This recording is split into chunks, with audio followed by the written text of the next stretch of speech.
What's that? I found my old calling card. What is a calling card? Something we used to use to make calls. Sounds like a segment. It's also been a while since we've had done a fashion crime segment. Okay. Okay, that was too easy. Well, I've learned to go with it. Roll with the punches. Play along with the bad jokes. Jokes? Oh boy. I told my kids I was researching dad jokes. How did I stumble into this? They said, "Is that your new job now?" Here comes the punchline. I said, "No, it's my pun-ternity leave." Help us all.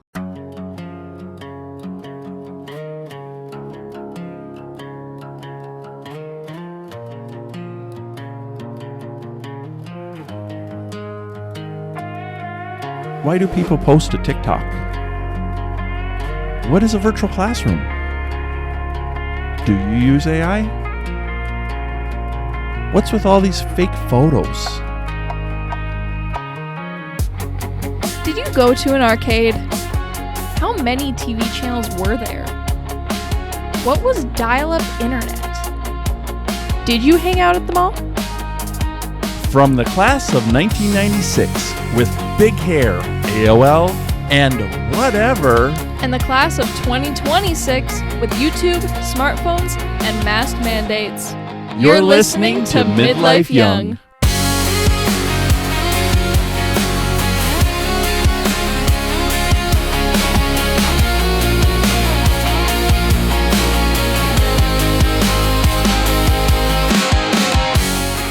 So how are you going to torture me in this episode? I'm going to read off 90s dad jokes until you laugh. And to up the ante, put a gulp of water in your mouth right now. That's gross. Yeah, but it makes it more fun. Okay. Give me a thumbs up if you're ready. Why did the computer go to the doctor? It had a bad case of the floppies. Nothing. Okay. Why didn't 90s cell phones ever get lost? Because they're always attached to your belt. Ooh, what a look. Why did the cassette tape break up with the pencil? It was tired of being wound up. Almost, barely. There's some tears while she's trying to hold that water in her mouth. Why did the Tamagotchi cross the road? To get more attention before it dies again. Nope, you don't even know. You don't know a Tamagotchi, do you? Mm-hmm. Okay, let's keep going. What do you call a Nintendo 64 that sings? A cartridge choir. These jokes are bombing over here. How do you get a 90s kid's attention? Shout, "Fresh Prince is on!" I'm getting crickets now. This is getting bad. Why did the DVD get jealous of the VHS? Because VHS had rewind rights. Man, I failed with these 90 jokes. Take a gulp and tell me how bad they were. No words. No words. I didn't understand most of them. So I wonder if any of our audience has laughed. I found one that's funny. Which one is that? Wait. There's one that's funny in the list? Why was the arcade machine always in trouble? Too many bad tokens. And I should have used that one in the list. Oh well.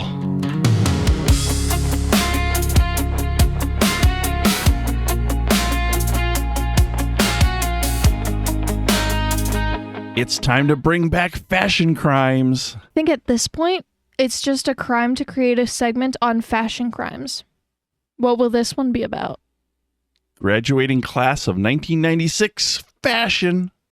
All right, I have a short list here of some of the fashion statements of the graduating class of 1996. I believe this list is U.S. across the board, so it might not be our own region. But we'll give it a start here with mega chunky platform shoes. Big clunky Spice Girl era platforms were everywhere, often paired with super short skirts or witch goth outfits. They were iconic, but absolutely hazardous.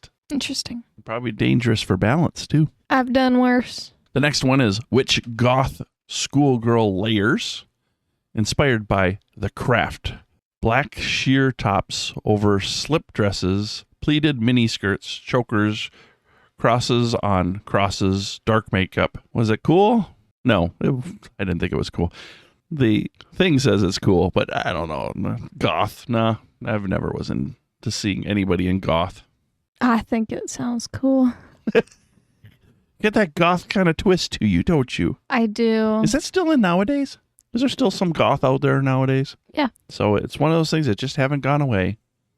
Micro sunglasses. Round, tiny sunglasses that offered 0 UV protection, but maximum attitude. If they don't protect your eyes, they won't protect your style. Exactly. What's the point? You gotta have your eye protection. And wear your sunscreen. Very true. We all want to look like vampires.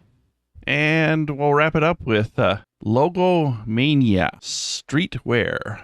Tommy Hilfiger, FUBU, and Polo logos so big you could see them from space.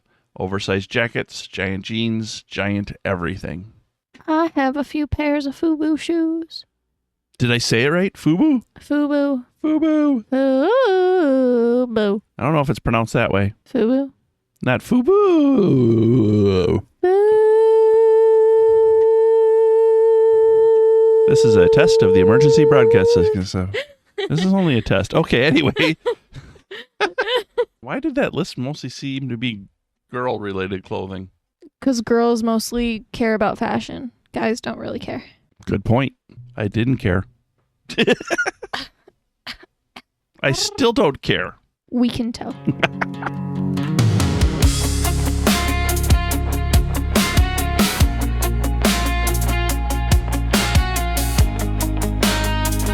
I think we can call this episode done. Call? I don't see how we can make this go the distance.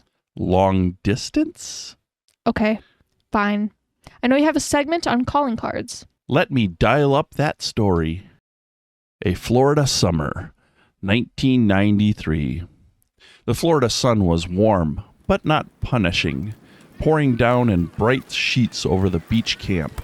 Ted stood in the patch of shade cast by a wooden awning over the camp's weather-worn payphone, its metal sides slightly warm to the touch. The salty breeze drifted from the Gulf, carrying the cries of seagulls and the splish-splash-splash of his youth group friends cannonballing in the pool behind him. He fished into the pocket of his mesh shorts for the new treasure he had bought at Kmart before the trip. An AT&T 120-minute long-distance calling card. $18 of teenage financial responsibility. His mom had offered to let him call collect. He had refused. He was grown. Well, at least 15. He flipped the card over, holding it close as he squinted at the tiny instructions printed in that boring corporate blue. Behind him, his friend Brent sighed dramatically. Dude, just call already. We're going to miss lunch at this rate. Ted rolled his eyes, still reading. I'm trying. I've never actually used this thing before. The instructions read, 1. Dial the AT&T access number. 2. Enter your card number. 3. Dial the number you're calling. 4. Listen for remaining minutes. He lifted the black plastic receiver, surprised how heavy it felt, and held it to his ear. A dial tone. Real, honest dial tone. The kind kids in the future might never hear. He punched in the access number. Beep, beep, beep, boop. A short pause, then a smooth automated voice. Please enter your AT&T long-distance calling number now. Ted typed in the long string of digits carefully. Beep, beep, beep, boop. Thank you. You have 120 minutes remaining. He grinned to himself. Good choice, he thought. He'd known that the 60-minute card would have stressed him out. He dialed home. 2 rings, 3, then, hello? His mom's voice came through, soft and familiar. like a warm hug traveling 1,000 miles over copper wire. Ted straightened up a little. "Hey, Mom, it's me. We've got in last night. Everything's good." "Oh, good. How's the weather?" Ted shaded his eyes as he glanced towards the shimmering horizon. "It's beautiful, sunny, really warm. But it's kind of weird. These little 15-minute rainstorms keep popping up out of nowhere. I guess that's how it is near the Gulf." He could hear her smile. "Well, you just enjoy it. And drink water. And don't forget sunscreen." Behind him, Brent mimicked a talking mouth with his hand. Ted waved him off. Yeah, I know. We're having fun. The beach is awesome. We're about to get lunch." In the distance, the camp leader cupped his hand around his mouth. "Youth group, let's head inside. Lunchtime." Ted knew that was his cue. "Okay, Mom, I gotta go. Just wanted to let you know we're here safe." "Thank you for calling, sweetheart. Have fun. Love you." "I love you too." He hung up the receiver, hearing the final metallic click echoing inside the phone booth. For a moment, he felt a small flicker of pride. He hadn't called collect. He saved his parents a good chunk of money. He patted the calling card once, like it was something noble, responsible, even heroic, and slid it back into his pocket. Brett slapped him on the shoulder. "Finally, let's go. I'm starving." They stepped out from under the shade into the warm Florida sun. The smell of ocean mist mixed with the faint scent of sunscreen and cafeteria food drifting from the lunch hall. Ted walked with his friends towards the building, the sound of sandals slapping pavement, laughter bouncing between them. He felt older somehow, not in a bad way, just in a grown-up way, ready for whatever adventures the rest of the week would bring.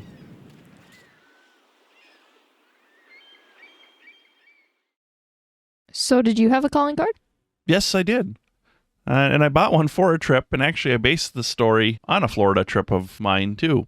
And I don't remember if it was 120 minutes, but I do remember there was multiple steps, calling the number, putting in your code, a few other things. But yeah, it was a normal thing back then to do, unlike nowadays where, everybody's got cell phones. And talking about that, I think you have a story of what it's like today. That I do. Rocky Mountain Ski Resort, winter 2023. Snow drifted sideways in soft white curls as Lisa stepped out of the lodge, her boots crunching into a fresh layer that had fallen overnight. The air carried that unmistakable cold metal smell of winter, that kind that nipped at her nose and filled her lungs with something sharp and clean. Below her, the resort buzzed to life, snowboards clacking against the racks, ski boots thudded along the wooden deck, and kids squealing as they pelted each other with handfuls of powder. The chairlift's gears hummed steadily overhead, ching, ching, ching, ching, ching, as riders floated up towards the blindly white mountain peaks. Lisa tightened her scarf, pulled off a glove with her teeth, and reached into her jacket for her phone. She didn't need quarters. She didn't need a calling card. She didn't even need to think about minutes or long-distance fees. It was 2023. Everything unlimited. Her thumbs danced across the screen. She texted her mom, "Hey, we made it. The snow is amazing. It's freezing, LOL." She paused to smile as she watched a group of her friends slide by, laughing, their skis carving perfect arches towards the lift line. Her phone buzzed. Her mother had texted back. "Good. Have fun and be careful. Send pictures. Heart emoji." Lisa angled herself towards the slope, raising her phone, a perfect mountain selfie. Soft snow falling, rosy cheeks, and the sprawling resort behind her. She texted her mom back. "Done. We're heading up the lift now." Another quick buzz. Her mother replied super quick. "No rush. Enjoy yourself. Love you." She locked her phone and tucked it back into her jacket. Easy, instant, effortless communication. No waiting in line. No reading instructions on a plastic card. No robotic voice counting down minutes like a timer on her childhood. Her friend Jasmine skied up beside her. "You good?" "Yeah, I just texted my mom. She wants pictures." "Of course she does." Jasmine laughed. "Ready to shred?" Lisa grinned. "Absolutely." The girls pushed forward, their skis gliding over the fresh powder as they joined the flow headed towards the chairlift. The cold breeze stung their cheeks, the little ice crystals catching in her lashes. The world felt huge and crisp, just mountain air, adrenaline, and the glow of a screen always within reach. As the chairlift scooped them up and carried them towards the peak, Lisa leaned back, feeling the swing of the seat, listening to the faint hiss of snow beneath riders below. Unlimited everything, unlimited connection, unlimited moments. The exact opposite of the stories her parents told her about fumbling with calling cards or finding the one payphone near a campground. She smiled, savoring the contrast as the mountains spread up before her like something out of a dream.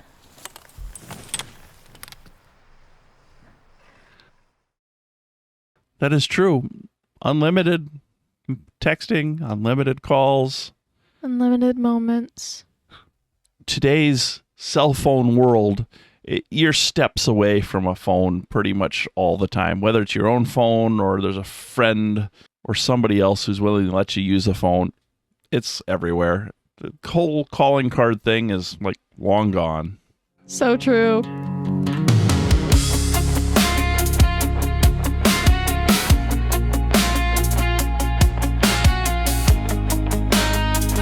Well, I've got the jokes loaded. Bad jokes. I'm dressed for the occasion. Like a homeless person. And I'm ready to call home. No hablo inglés. What? Never mind. So our wonderful audience, tell us your experience with prepaid calling cards. And dad jokes. No. And what fashion trends do you remember? And dad jokes? No. So until next time. And dad jokes? No dad jokes allowed. Then I will be a dad joke outlaw and take all my jokes punderground. Yeah. Okay. You go tell your jokes to the Molesville down there. They don't laugh much, but they dig everything I say. I give up. Goodbye. From the class of 1996 And the class of 2026. This has been Midlife Young. Don't miss out on future episodes by subscribing to our podcast. And find us online at midlifeyoung.com. Thank you for listening.